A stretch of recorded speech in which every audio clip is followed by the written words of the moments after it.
Good evening, everyone. Well, Good evening. thank you. Welcome to a regulation and licensing meeting. We'll start with the agenda. Apologies for absence. Chair, we have apologies from Councillor Ennis and from Councillor Ashton. Thank you very much. Declarations of interest, anyone? No, thank you. Minutes of the previous meeting. All happy? Thank you. That. Item 4, footpath diversion, number 42 part, Bradley Streetley. Robin, it's over to you. Thank you, Chair. Thank you, Chair. Thank you, Chair. Is that working now? It's next, Patrick.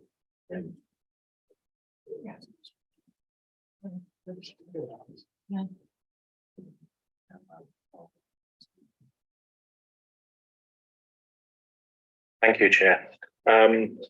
Yes, this is a diversion application for footpath 42, number 42 part in Fradley and Street Hay.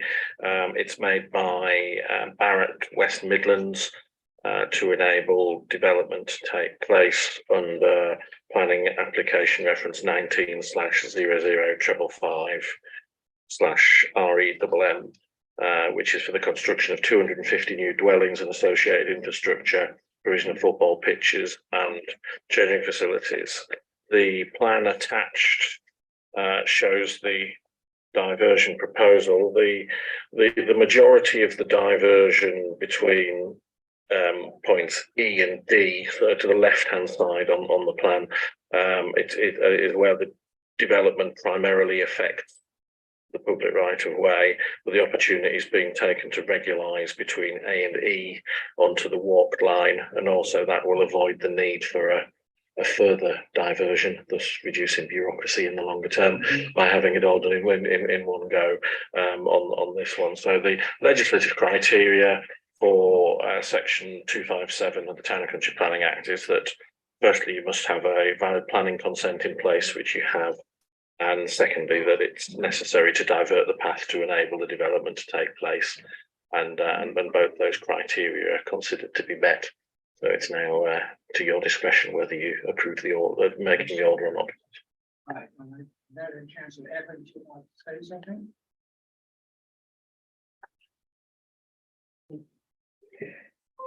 Chair, this is a normal practice and really I can't see any problem with this at all. It's a sensible move in view of the fact that permission has been granted for the number of properties that are going to be built there. So I move that we approve it. Thank you. I agree that it's sensible to do this. I don't know if this is appropriate as I'm new to the committee. But what I think is really important is that where paths are changed, that there's very clear signing. People like me who do a lot of walking and follow the Ordnance Survey will be trying to go down where it says in the Ordnance Survey unless it's clearly signposted. And I don't know if we have any powers to comment to the people changing it that is important.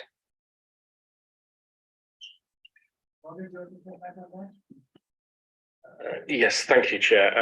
Signposting is primarily the responsibility of the County Council, but as part of the overall diversion process, when orders are drafted, they include a certification clause, which basically means the order's made, it's then confirmed, but it doesn't come into effect until certified. So as such, Lichfield Council, as the certifying authority, has a bit more control over there to say what they want or what you want in terms of signage or anything like that before the diversion comes into effect. So you've got the facility to ensure that the path is clear and obvious on the ground. Any other questions? Yeah, Councillor Jackson. Thank you, Chair. Just an observation.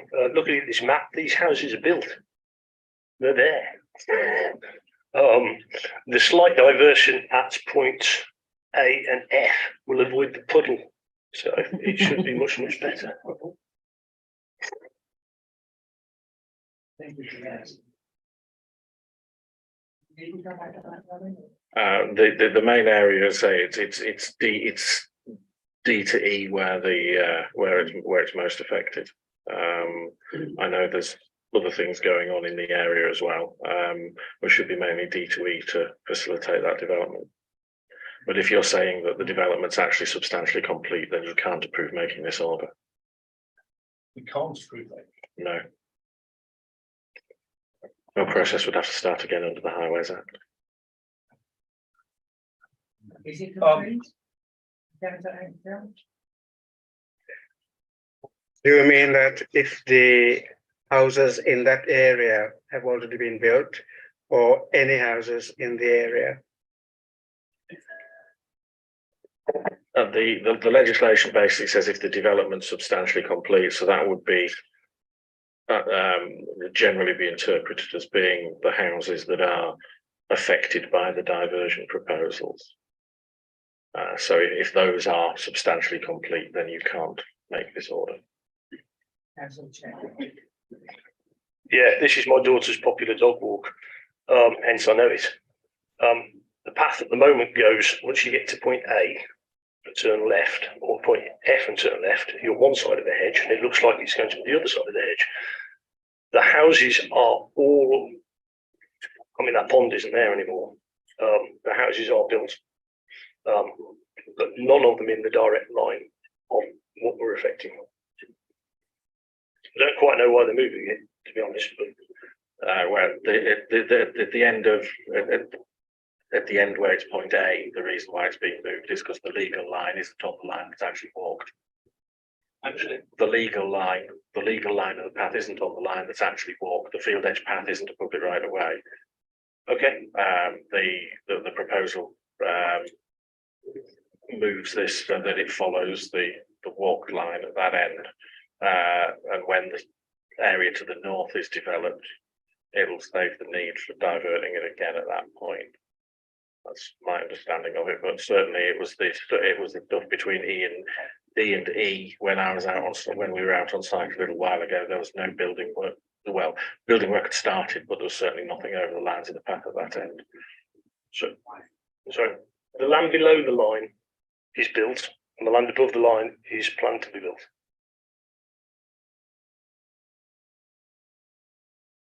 Right, it's the land. If the land it's below the line, and you're saying it's substantially complete, you can't make this order.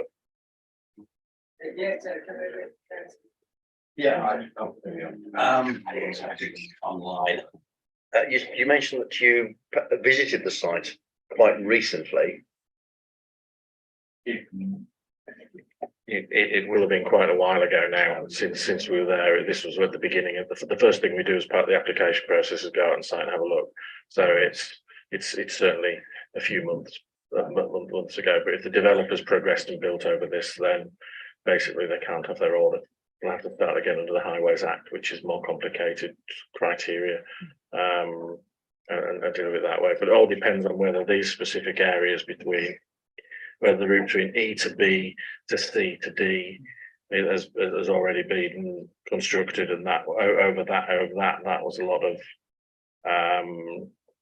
if I remember rightly, it's not actually housing over those bits. It's more to do with drainage facilities and things like that in that area. Thanks. Can I suggest perhaps then, perhaps suggest that are we permitted to agree in principle based on a site visit by your good self but if you're satisfied that it can go ahead, then it rolls over on to be approved. Yes, certainly we could do that. Certainly do it that way. Yeah, And it would save having another meeting or.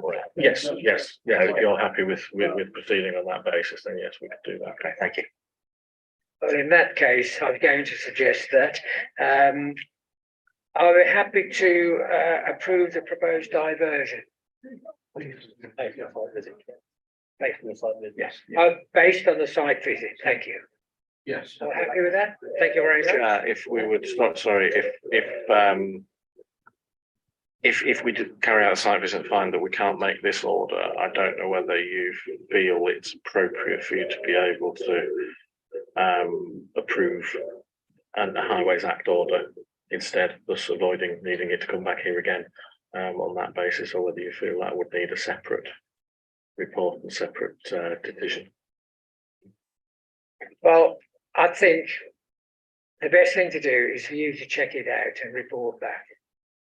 And then we know whether to move it or it's too late.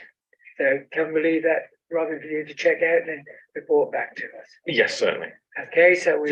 Chair, sorry, can I just be clear what you're saying? That if with the site visit, it's all in order, then it's going through. If it's not in order, are you saying that it has to come back to a future committee? Is that?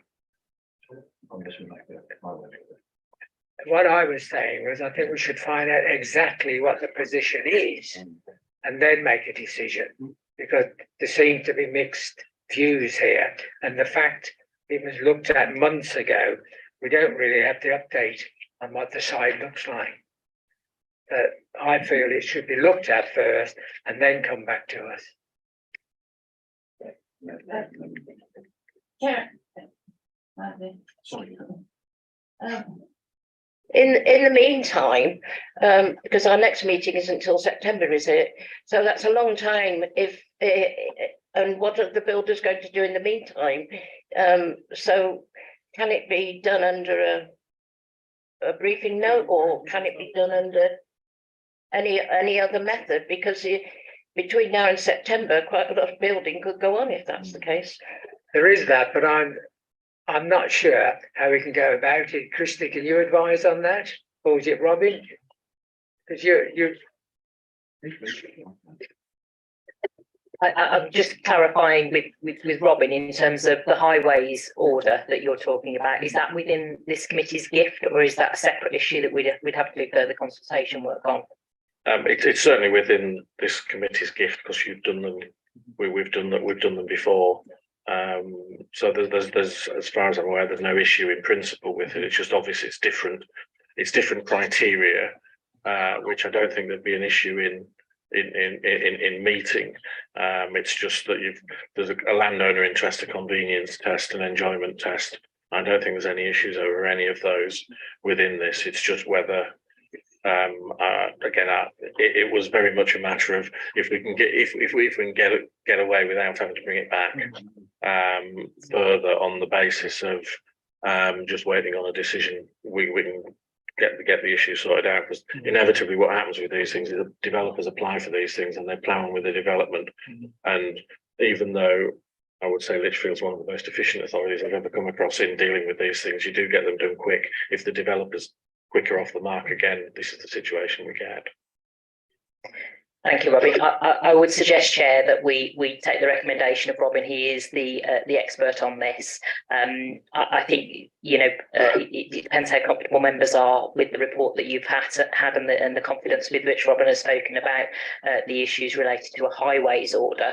As long as both of them are within the committee's gift, which we've confirmed, then it's up to you whether you want to approve them both, subject to the site inspection about which is most appropriate, and then perhaps give a delegation to yourself and myself to sign that off once we've had confirmation from Robin as to what the site conditions are and which is most appropriate. Right. Back to the committee. Are you all happy to go along with that? Okay. Right. That's been agreed. Thank you. Sorry, I managed to keep the bills on. Who will be the last? No, thank you very much. Right. Do we move on now, Robin, to footpath division number 43? Thank you, Chair. Yes. Also, again, this is in the same sort of general area. This is an application by Fradley Residential LLP to divert part of footpath number 43 in pursuance of planning application 10/01498 for UTMEI. And again, it's the basis of it is to enable development, the development to take place. Now, there's a lot of development already gone on this site. I was out on this even more recently. And this really is regularising, as you can see from the plan, the solid black line's the route to be extinguished. Obviously, it's been through orders in the past, and the development's changed. As a result, the line of the path is to be changed in order to facilitate that. So it's essentially putting the path along the footway of one of the roads in this instance, and that definitely isn't built yet. Right, any questions?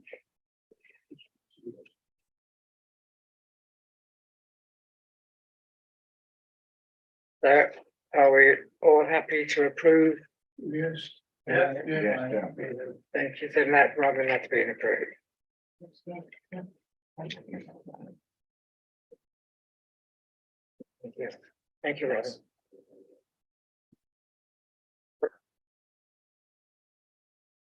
Move on to item 6, which is a presentation which James will be taking. Thank you very much. Are you working from there, James, or? I will do, Chair, councillors, thank you. I just need to check that my laptop's not locked, and I think it may have done, so excuse me. Is it okay? All right.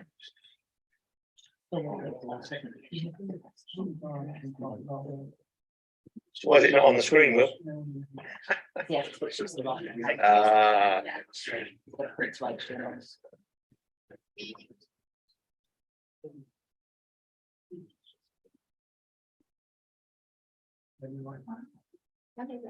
It's connected via the Teams meeting room, Will, isn't it? Brilliant.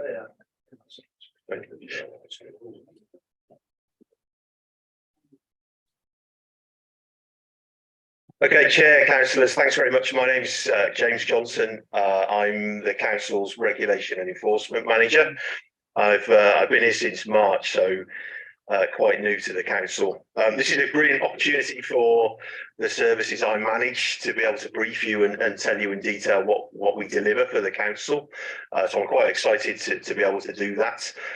As we go through, if you have any questions, if you want to ask them when we get to the end of each slide, that would probably be the easiest way. There's essentially 5 slides, so there's 5 teams that make up regulation and enforcement. So each slide will be very much on the same topic.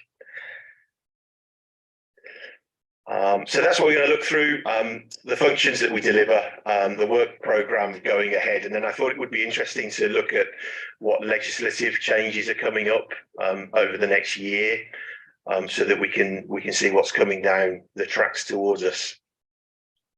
So we start with food and health and safety. I've put the team leaders' names at the top, so if you need to contact anybody in these areas, then you've at least got a point of contact. So that's Lorraine Chapman, who manages this team.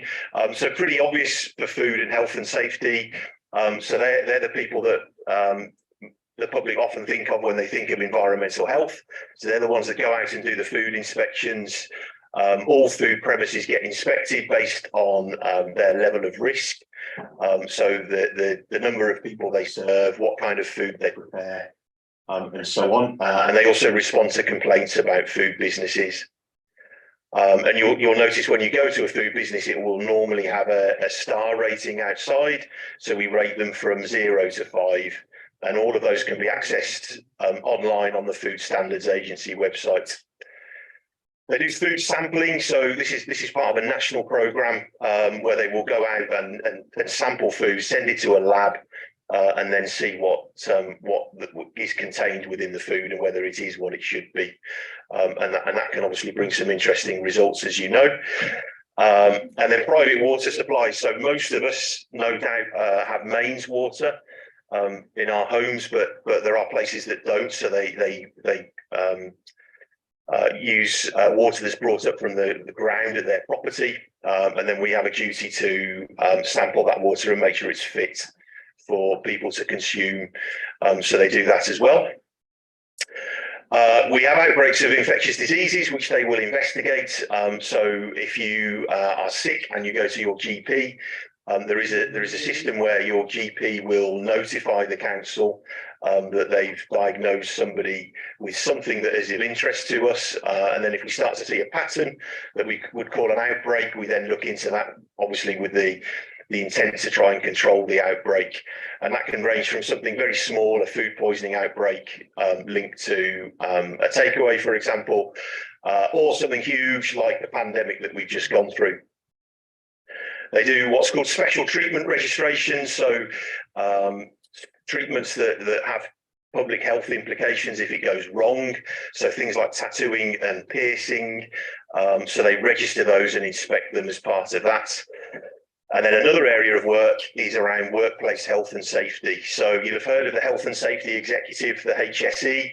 So in England, the responsibilities for workplace health and safety is split between the HSE and local authorities. You very rarely hear that local authorities do this, but we do a large proportion of businesses out there. So retail, entertainment, warehousing, businesses like that. So a significant amount of employers and employees.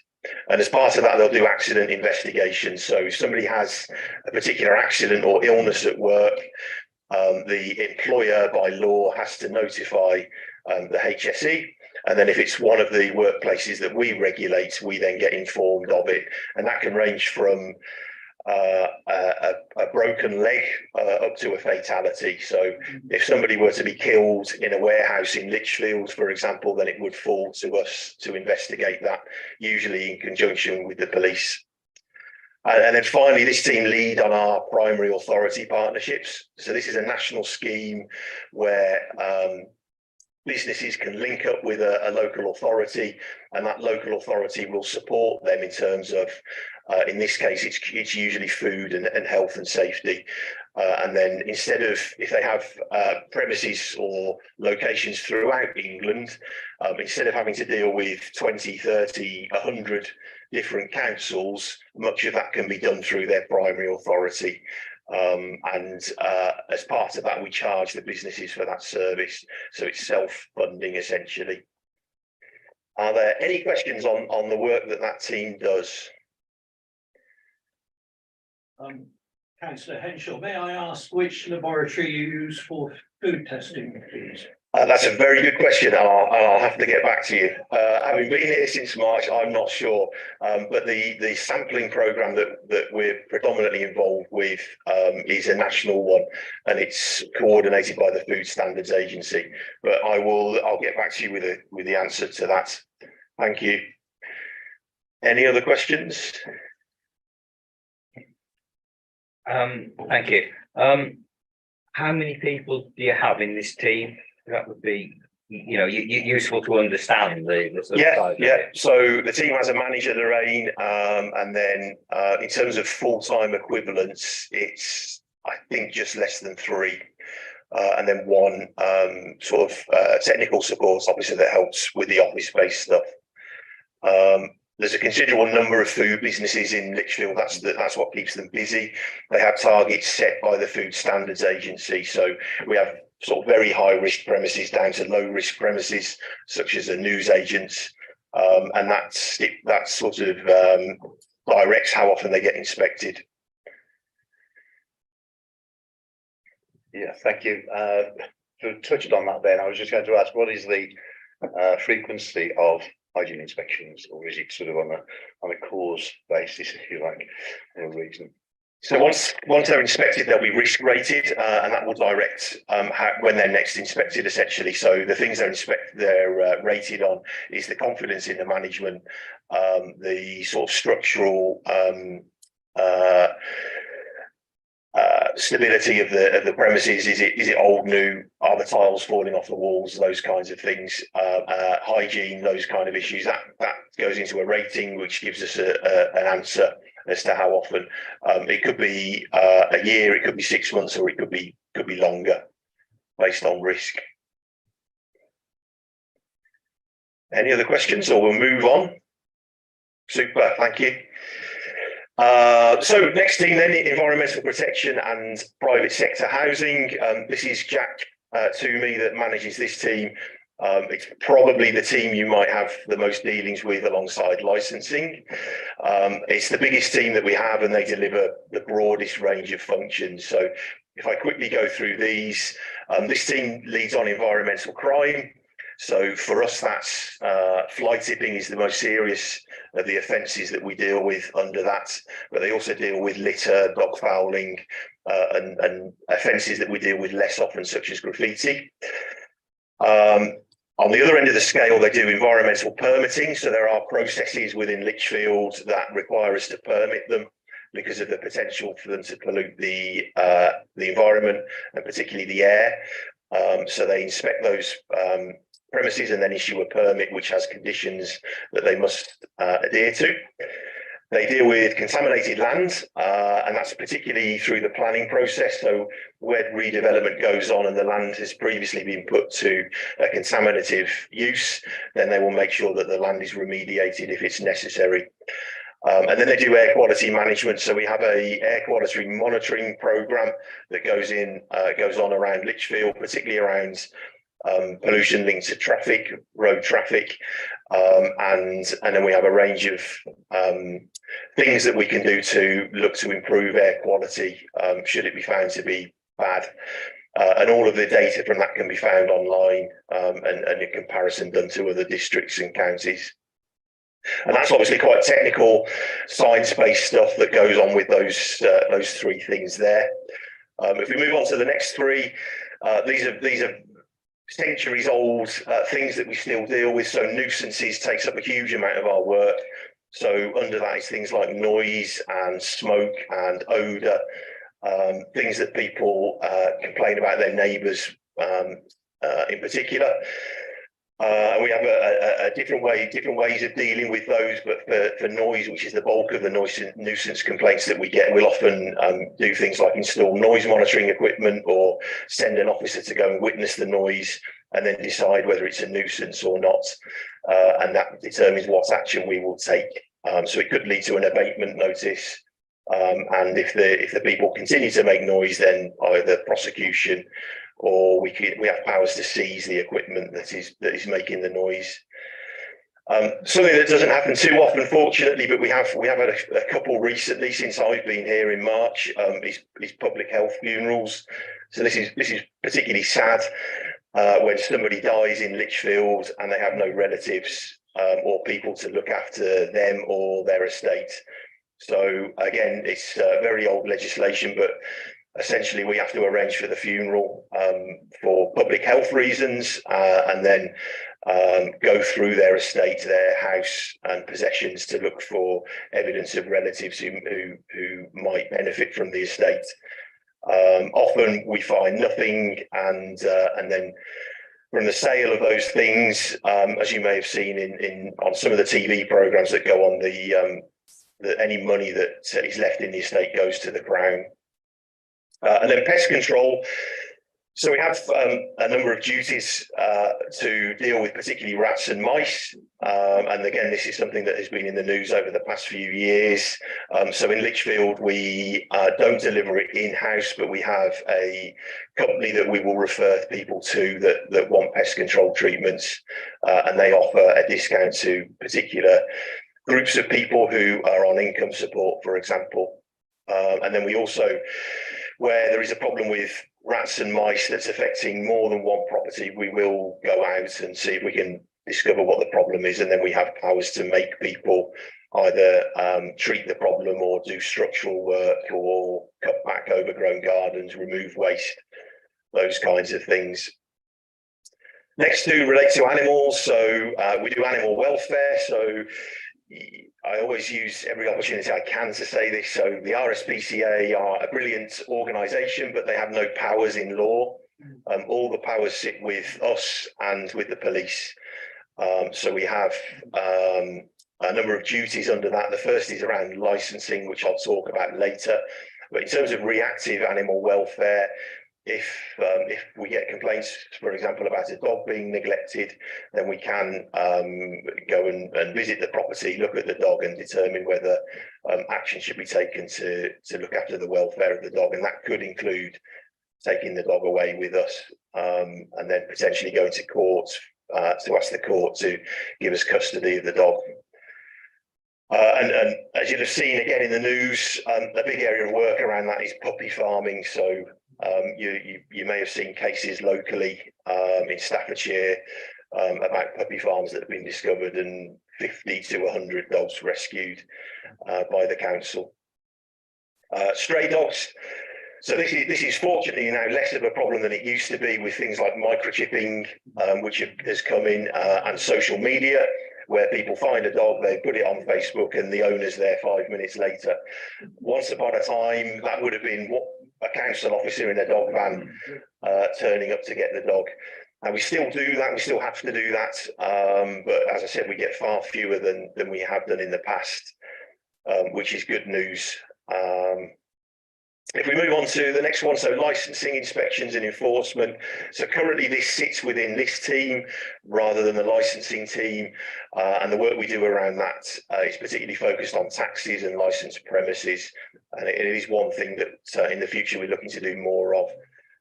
We currently have a vacancy in the licensing team, which you may be aware of. So once that's filled, I'm hoping that we can do more of this. The next chunk on the top right is around housing. So again, a completely different area of work really, but we have responsibilities over private sector housing. So this is properties that are rented out by a landlord to a tenant. And you'll remember the tragic case a few months ago of a fatality linked to damp and mold in a property. Damp and mold is a particular problem in rented properties and has always been, and it's only unfortunately cases like that that bring it back into the fore. So in this area of work, if a tenant complains to us about the conditions in their property, we will go out and inspect it. And that is a risk-based system that we use nationally to do that.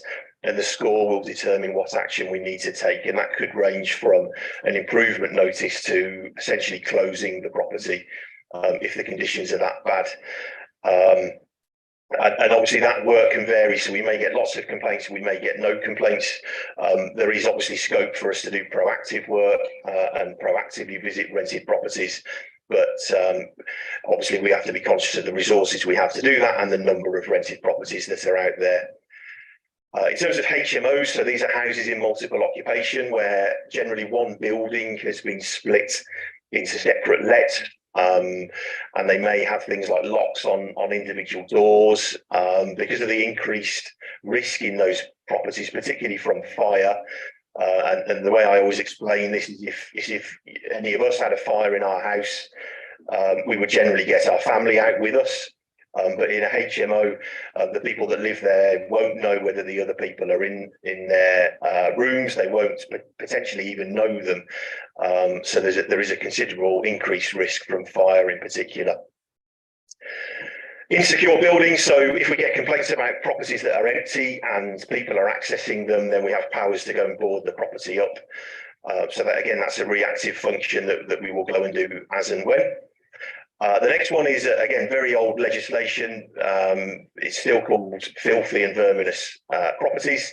So if somebody is living in a house and essentially they're unable to look after themselves, and there is feces in the property or rats or mice or particular insects, then we have powers in their interest to go in and require them to clean it up.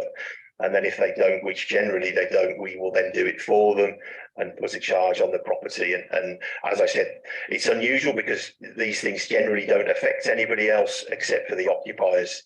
But at the time, obviously Parliament decided that was appropriate, and it remains in force today. And we do unfortunately still have to do these.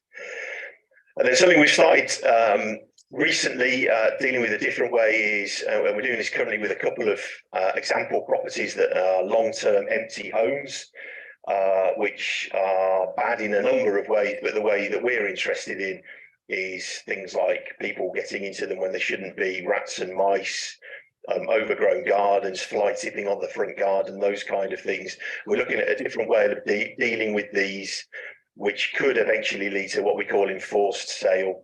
So the people that own the property, there are a couple of routes that we can follow, but will either lead to them selling the property or us forcing them to sell the property. And as I said, we're on a journey with 2 at the moment. We'll see how successful that is before we look at doing it at other properties.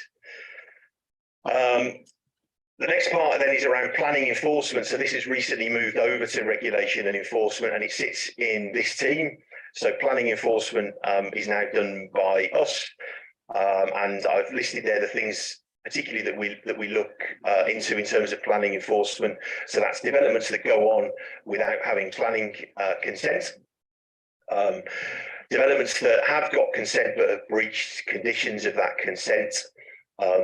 Some unauthorised works to listed buildings and unauthorised works within a conservation area.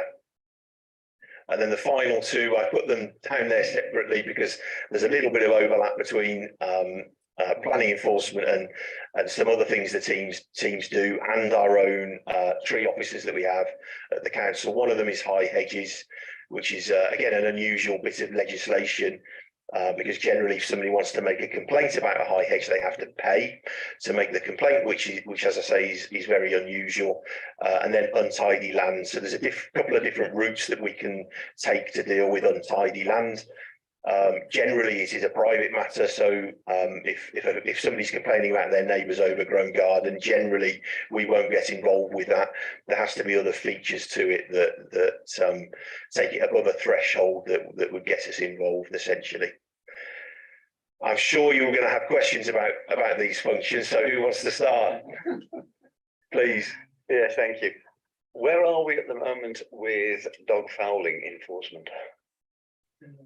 So we have 2 officers that we employ on a sort of a 0 hours contract basis. So we give them a set amount of hours each week to go and do patrols in particular problem areas, and that could be dog fouling or it could be litter. They're both ex-police officers and they are very good. Again, it is something that I want us to do more of, and in the next month or so we will start deploying them in a high visibility role. So at the moment, and generally this is because they spend their time, most of their time with dog fouling, they do it covertly. But what I want us to start doing is having a higher visibility presence so that they can deter offences and also show people that we're out there trying to catch these people. Now, the other route we can take, if people give us evidence of who is doing it, then we can take action on that. So if somebody provides us with a witness statement, and we will guide them through that, then we can take action on the back of a witness statement, and that will normally be a fixed penalty. And if they don't pay the fixed penalty, then prosecution. Thank you. Could I just follow up on that? Do we still have the dog fouling penalty notice stencils for use on pavements and various stickers that can be used, or signs? I expect that we do. There's sort of different evidence as to how successful they are. There are signs up around about dog fouling. Whether people read them or not is something else. But what I plan for us to look at doing in the future is target particular areas. So if we have a problem area, we could put sort of higher visibility signs up for a short period of time and then move them onto the next area. That could be more effective than simply putting more signs up on lampposts. The stencils, I think, are a good idea. And obviously short term, which is great. They'll degrade over time. So I will put that on my long list of things to look at. Thank you. Where should we start? Can I just ask a follow-up question on that? You've got 2 people employed. Sorry. You've got 2 people employed on 0 hours contracts. How many tickets and how many boot tickets have they handed out? So again, I will have to get back to you on the exact numbers. They are low. I'm not going to pretend that they're huge numbers, but as I said, I hope the other work that we do is deterring some of these offences. And as with your background, I'm sure you will know it is incredibly hard to catch people doing things like dog fouling. which is why I'm hoping relying on the public to give us information will make it easier for us to do it. I'm also looking at some other things where we will have more officers that are empowered to issue fixed penalties. We've done some work recently within the council and done a briefing to staff to explain to them how they can report these offences to us.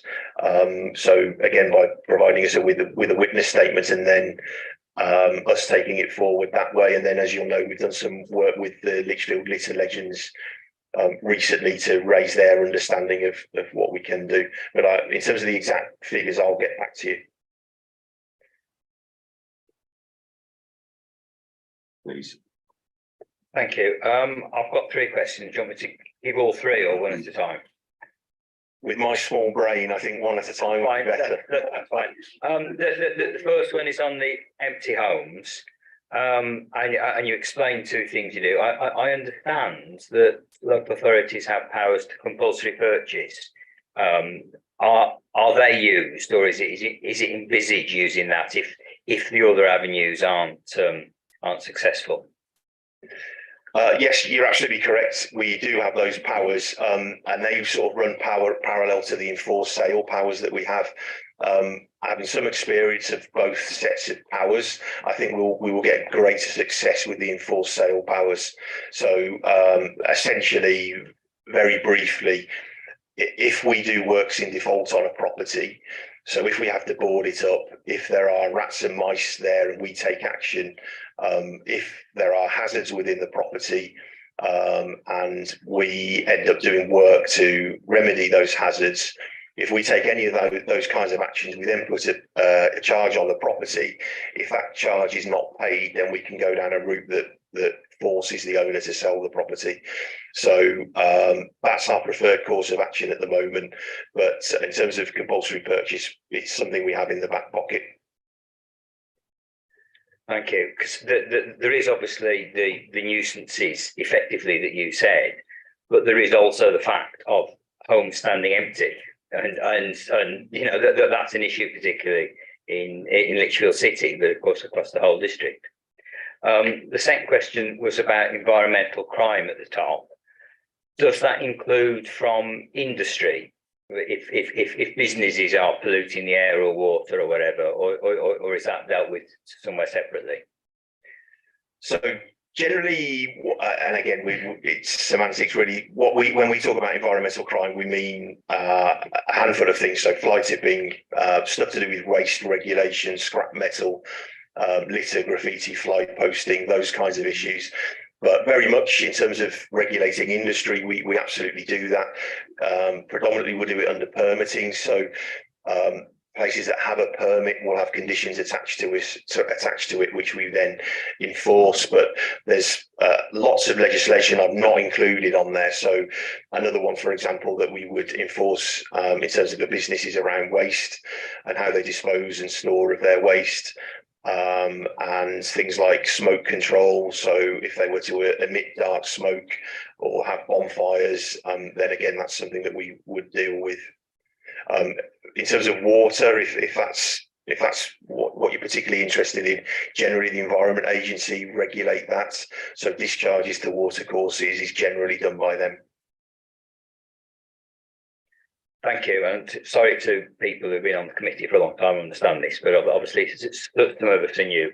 The last one, really, I'm quite interested in the private sector housing standards, and I don't know whether that would be appropriate for on our work programme to have a whole presentation about that on another time, or if there's a different way that we could receive a report about that. More details about that. I mean, something we can absolutely do if people have particular questions. We can. You're always welcome to contact us, and we will obviously answer those questions. But in terms of delivering something in the future, I'm going to defer to Christy. It's a nod. We have various training sessions. Not the whole committee, but I'm suggesting that. Yeah, more than happy to do that. We've got at the moment one officer that deals with all that. So but absolutely we can come and deliver something around that. And there are some changes coming down the tracks that I will talk about later, which are really interesting. Thank you. Yeah, can I say that it's good that the enforcement is working the way it is now, because it was so piecemeal in the past that things didn't always get done. And it's very frustrating when we as councillors get asked questions and it takes ages and ages to get a reply. So hopefully that will help the matters, because sometimes you never get a reply, so you don't really know. And I think it's important as well that when we raise questions, that councillors are kept informed about what is happening, because I think that is vitally important. Because when we're out on the street and somebody asks you something and you haven't got an answer, it doesn't really look good on us or you. I just wanted to ask about the enforcement on empty properties, because again, the public don't realise that these things take time. And we had one in Birchwood a few years ago that took years to actually sort out, partly because the people who were immediately connected with that property were in Australia.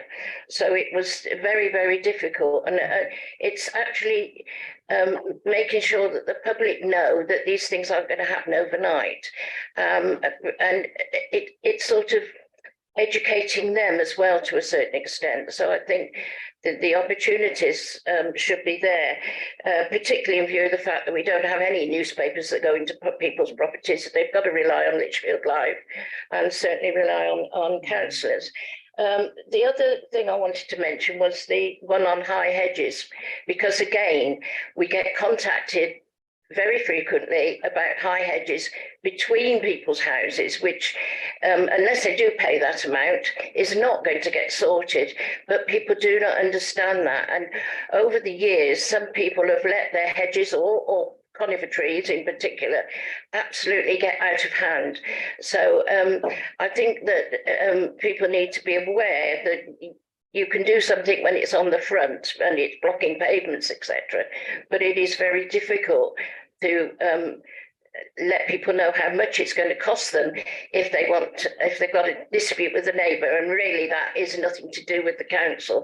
It's a private dispute. But I don't know again how we get around that, because people don't understand that, and as councillors we get moaned at because they don't believe that we can't do something about it.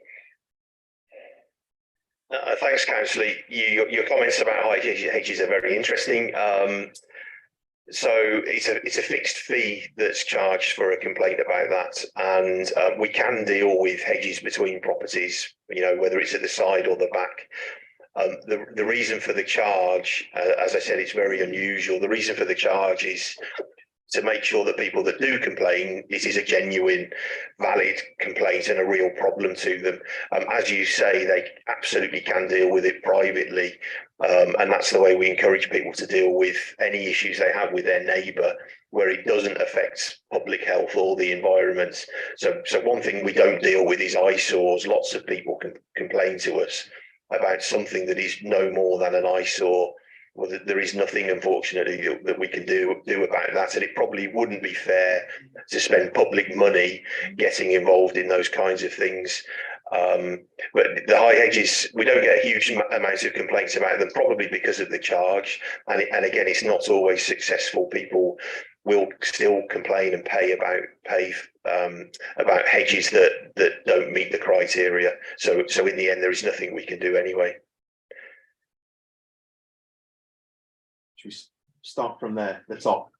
Thank you. Just very quickly on the same point, I mentioned one thing that's further question, and that is not just hedge height, but hedge width and encroachment across pavements. Is that, I should have had my. Sorry, encroachment across pavements of hedging. Is that purely down to highways, or do we have any influence or ability on those? So there are powers under the Highways Act to deal with deal with those, and it should be the county council that deal with it. We are not in that area, but in some other areas, and it could all come together. We are exploring with the county council whether we can have some of those powers delegated to us, particularly to do with advertising on the highway, but potentially other things as well. But yes, if that is an issue, people can complain to the county council.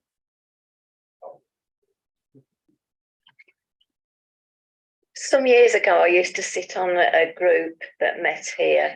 It was a housing partnership group. And I remember that we talked endlessly about private landlords and having some sort of register set up so that they could be assessed against standards. I'm assuming that still hasn't happened. We batted it backwards and forwards forever. Great question. In about 3 slides, I'm going to tell you what should be coming in law. So it won't be a voluntary register. It should be something much better than that. Please. Jane Anketel. I've got 2 questions. I understand that when we give planning permission for a development, then we can have a condition saying it's got to begin within a certain length of time. But there's no way of saying it's got to be completed by a certain length of time. Is that right? I'm not an expert in that. I'm going to ask Christy. No. So, from the point of view, you need to have started work inside the 3-year period at the time period you've got. So if you put the foundations in, you put the soil back, you've started it, you've protected it, done the application. And it can stop at any point. And it can go on for years without us being able to do anything. Yeah. Okay, right. The second question is something arose just now. Advertising signs, estate agents put up signs saying house sold or for sale. Is there a limit on the distance from the house concerned to the sign, or can they put them up anywhere? I can answer this one. So a for sale sign must only be on the property itself. It shouldn't be anywhere else. So if it's on a crossroads, it shouldn't be there. That's correct. Yes, it should only be on the property. If it's on the highway, it shouldn't be. And what can we do to report? Who should we report this to? So again, this is something that the county council have powers to do in terms of removing them. We have powers in terms of fixed penalties, but we do remove signs where they're a hazard to highway users. So again, in a couple of slides, I'm going to go into a bit more detail around that because it's a new area of work for us. But if they're a distraction to drivers or on road signs, for example, then we will remove them. Right, but I'll email you. Okay. Yeah. Is there any more? Great. Okay. I forgot which button I'm pressing now. So next team then, licensing. So again, I know some of you will be very familiar with the work that this team does. Currently, the team leader is Tracy Caddy, who I know some of you will have met. The post that we have vacant is the team leader post. So we're hoping that will be advertised on West Midlands Jobs tomorrow. And then we can get somebody in post for that. But to talk through the licenses that they deal with. So this is the sort of administration and processing and some compliance work around these licenses. And as I said, some of you will be very familiar with some of them. So the first 3 are around alcohol, entertainment and late night refreshment, and they're obviously activities that we've licensed for many years in one form or another. Hackney carriages and private hire vehicles, so the 2 types of taxis that we have in Lichfield, gambling and lotteries, scrap metal, and then animals. So in terms of the animal licenses that we do, these have all come under one bit of legislation now, or most of them have come under one bit of legislation. So anybody involved with pet sales, boarding dogs and cats, hiring out of horses, daycare for dogs, which is the one that catches most people out, dog breeding, exhibiting animals, dangerous wild animals and zoos. We do have a zoo. Yeah, Drayton Manor Park. Yeah. So they're the animal related licenses that we do. And then finally, three things that currently take up less of our time, but are still important. So, sorry, the first one, street trading, takes up a lot of our time. Correction. So that's around people selling items in the street, so either from a van or a stall, for example, and the big events that we have in Lichfield, which are fantastic. Obviously, that is street trading and involves a lot of administration of licenses and so on. And then the two that takes up less of our time currently is around pavement use. So we have some powers to regulate the use of the pavements outside shops and cafes, for example, things like A-boards and seating, and then charitable collections. So people that collect in the street for charities have to have a consent from us. So some of these things in terms of the taxis, that takes up a lot of time. The street trading does when there's events on, and obviously the sort of ongoing work around premises licenses and temporary events notice, which obviously they come to this committee as well. Any questions on any of that? Please, councillor. Yeah. Yeah, can I ask a question on A-boards? Because A-boards can be a complete nuisance to people with reduced sight. And years ago, there was going to be something done about A-boards that are placed anywhere. And because it is dangerous, and it is sometimes also in the way of people with, like Kathy, sorry, Kathy, too, but in a wheelchair or people with pushchairs, particularly wide ones. So is there anything going to be done about A-boards, about the positioning of them, basically? Because some pavements are very narrow. If you've got an A-board and it's in the way, it's like having a car parked on there, that you've got to get off the pavement to get round. So again, in a couple of slides, there is new legislation coming out that will better regulate that. So perhaps if I save that answer to that until then. Super. Any other questions? I've got off lightly with this one, thank you. So we'll move on to community safety and partnerships. So Yvonne James leads this team. I'm sure you'll have met or spoke to Yvonne at some point. So just a snapshot of some of the work they get involved with. The big thing that they lead is the community safety partnership for Lichfield, and obviously there's a number of partners that are involved with that, particularly the police. And then they're involved with a number of other work streams around crime prevention, the Family and Vulnerabilities Hub, and Youth Antisocial Behaviour and Exploitation Hub. So some of those things they lead on, whereas others they contribute to in one way or another. They do some crime prevention work as well, and they've got a small group of volunteers that help with that. You may have seen them out and about supporting community safety related events. They've now got a gazebo that you might have seen with their branding on, which is good. And two areas that I want them to start looking at in more detail is around developing partnerships. So leading the partnership work that we all do in regulation and enforcement. Yvonne and Stuart have got some great contacts. So it's about everybody else in the other teams accessing their contacts. And then multi-agency operations. So again, because of the contacts they have, just one example that we're looking at doing, which has been done before, is around road traffic operations. So we will facilitate the operation, and then we'll get partners, the key partner being the police, but immigration, HMRC, organisations like that to come and support them, where we stop vehicles in a particular area of Lichfield, and then they go round and get checked by different partners for all kinds of things. And in terms of what we do, it would be around waste and moving animals and food, smoking in vehicles, scrap metal, things like that. Any questions on the work that team does? Great. It must mean I've been talking for too long.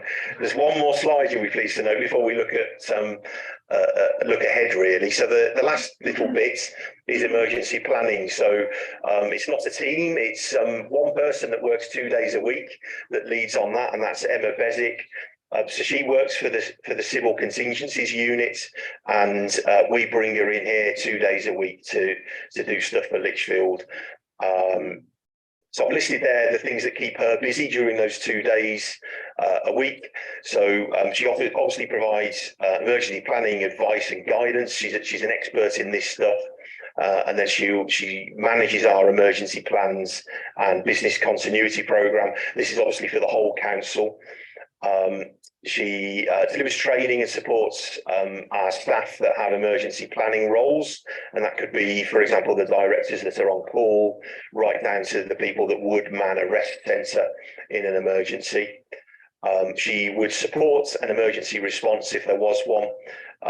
Contributes to multi-agency plans, and there's some work going on this week around that, around some plans that cover the whole county. And then a new bit of work that she's taken on is around the safety advisory group. So Emma is the chair of that group, which had its first meeting today, first meeting for a while. And the responsibilities of that group is to look at events that are taking place across Lichfield, and bring partners together, such as the police, the fire and the ambulance service, look at their event management plans, and then feed back to the organisers around how they can make the event safe for the people that are there. Any questions on that, please? Yes, very simple one. Unlike the previous four who were staff, Emma, you say, is sort of brought in on a couple of days a week. If we were in need of contacting her, does she have an LDC email? Yes, she does. Yeah, so you can just look up Emma Bezic. She also has a CCU email that she can use, but yeah, if you contact her on her Lichfield email, she'll pick it up. Sorry, how frequently these SAG meetings going to be, or are they going to be set up as and when? So currently we've got 4 plans a year, and then we will have reactive ones as and when. So the group met today to look through the terms of reference of the SAG, and then have agreed to meet in a couple of weeks' time to start looking at the events that are coming up in the near future. Okay.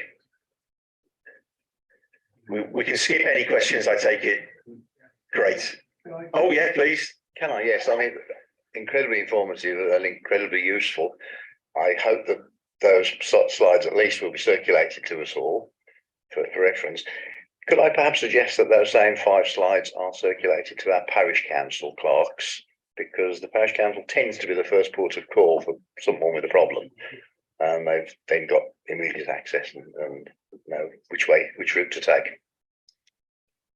Yes, no problem with that. I presume they'll go on the minutes anyway. So yeah, we can absolutely share it with people. There's no secrets. No.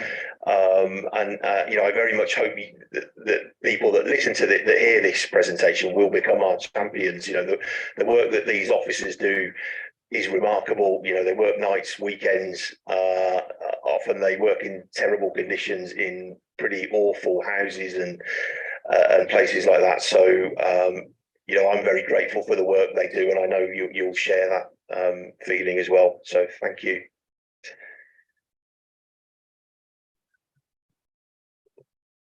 So just to look ahead, and I think this was on the agenda anyway. In September, we hope to look at the public spaces protection order that we have around dog control. So it's up for renewal anyway, so it's something that we will have to do if we want to keep it. So there's a number of options there that we can, in terms of behaviour, that we can look to control with reference to dogs. In December, we'll do a review of the fees, charges and fixed penalties that we have set as a council, and on the next slide I'll talk about some of the legislative changes that we'll see, in particular the fixed penalties change. So we will have greater freedom to set higher fixed penalties if that's something the council wants to do. And we also plan to look at street trading and taxi licensing policies, particularly to simplify them and make them more effective in terms of compliance and enforcement. And then another piece of work we need to bring to you will be February, and that's our food safety delivery plan. So that's something that we produce for the Food Standards Agency, but will also come to this committee. Very quickly, I mentioned fly posting or highway advertising. So this is our proposed response to issues around this. So we've got commitment from our brilliant street cleansing team to remove some fly posters, and we've put there which ones we will remove. So where it creates a distraction or a hazard on the highway, we will remove it. And particularly one particular concern is around highway railings. So the reason those railings are railings and not a fence is so the drivers can see through them and see if there is a child behind them. If there are adverts blocking the railings, then you know it defeats the object of them being there. So they're areas that we will remove them from. And we still want to be able to support charities and community events.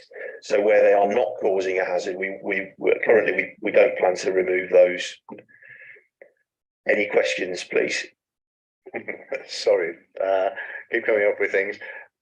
Will not remove charity, etc. What about when it becomes sort of 3 months out of date?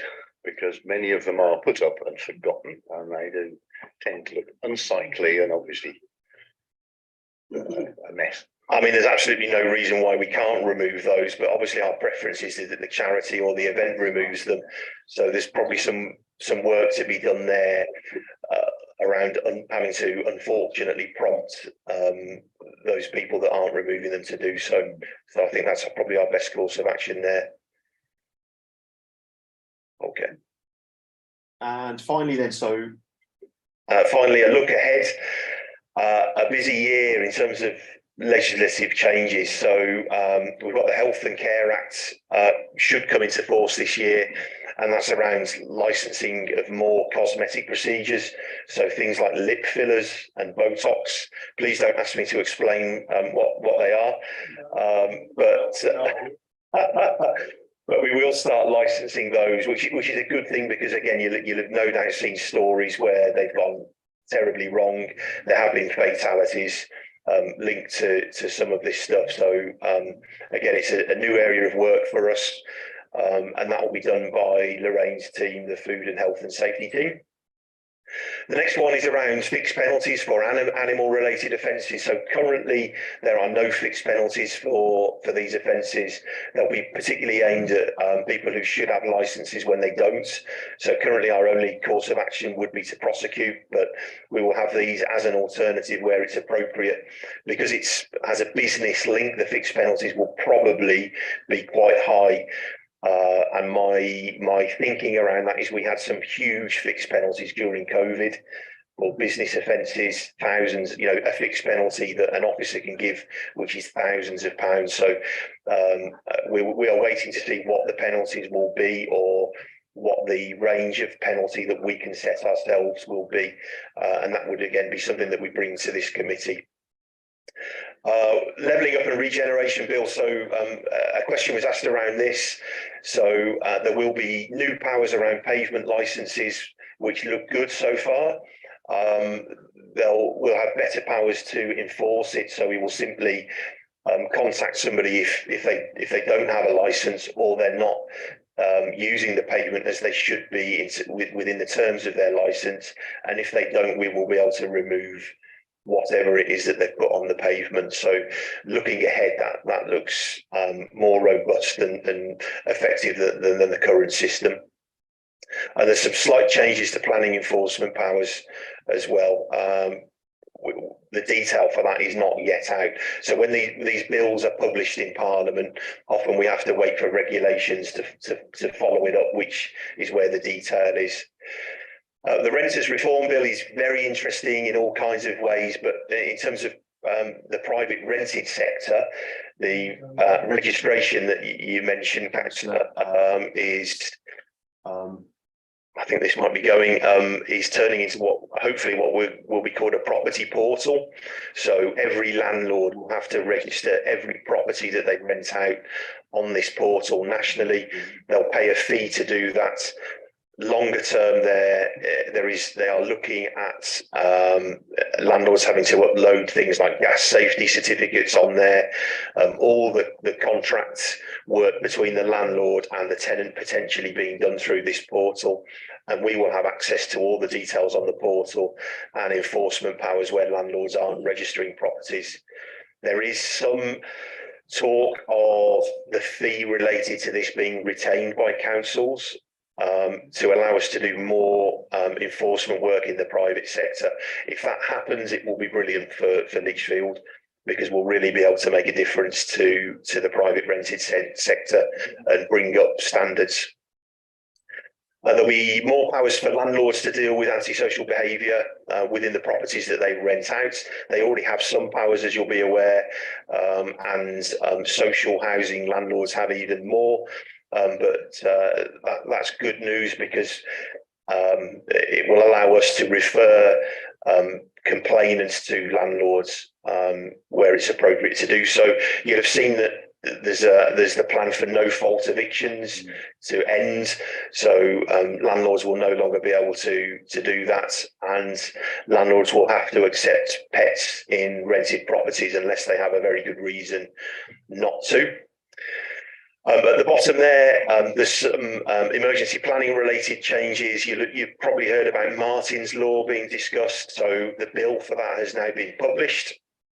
And essentially, this is a means to make people safer when they go to large events or to particular premises that have a large capacity.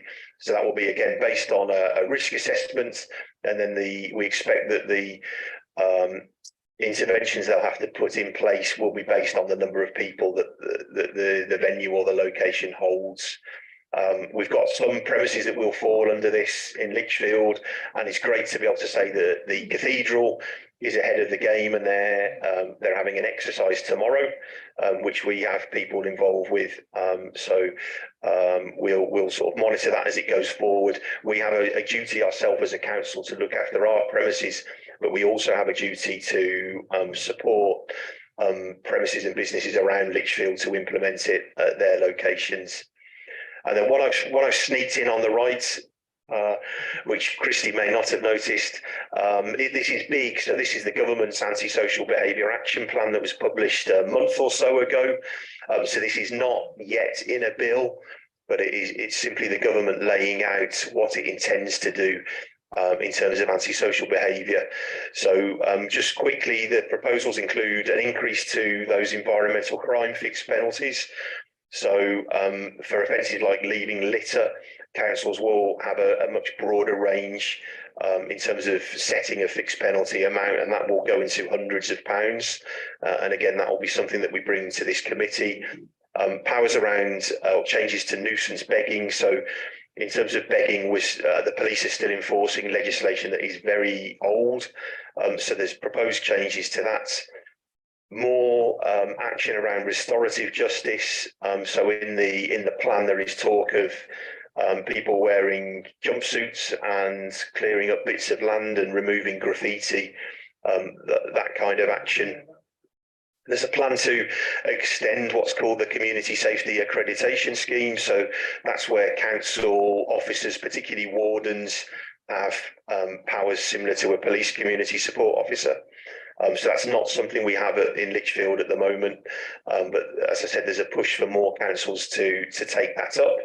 And there is supposedly funding that will be made available for councils to employ wardens. And then interestingly, the police will get our public spaces protection order powers. So the police will be able to introduce their own PSPOs to control particular types of behaviour. And in return, whether we want them or not, we will get what's called dispersal powers. So councils will be able to put a dispersal order on a particular area to require particular groups of people to leave. So that's, again, something we've not done before. Currently, probably not something we would use, but in the future we may do. And then there's a plan for councils to have to publish league tables in terms of things like fixed penalties for environmental offences, and that will obviously be made to the open to the public. Any questions on any of those changes? Whether we see them this year or not, we don't know, but I thought it'd be helpful for all of us to know what's on the radar coming up. But any questions? Richard Henshaw, will the council perform the risk assessments themselves?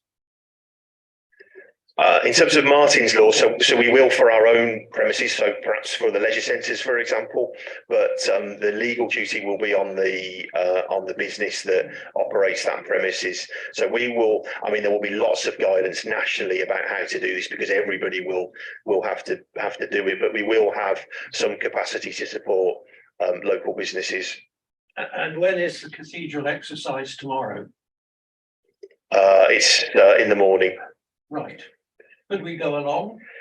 I can't answer that. We've just been invited, so it's the cathedral that have organised it, and it's very much a training exercise. But I can certainly ask them if they have things in the future, whether there's an option for that. Thank you. Any final questions? Great, thanks very much. Thank you.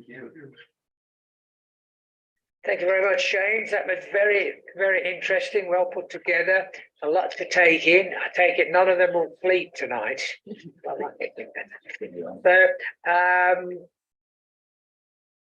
I just said there should have been a work programme, but James covered that for me.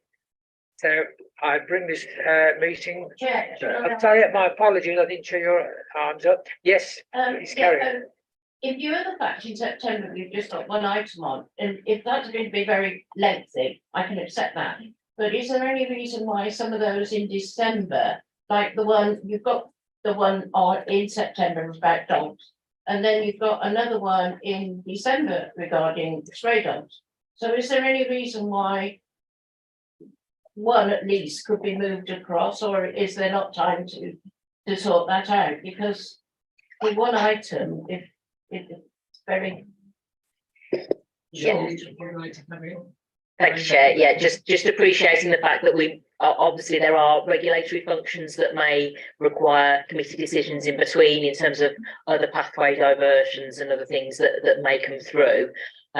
Yeah, we can look at rebalancing the work programme in terms of what we can pull forward if that agenda isn't full.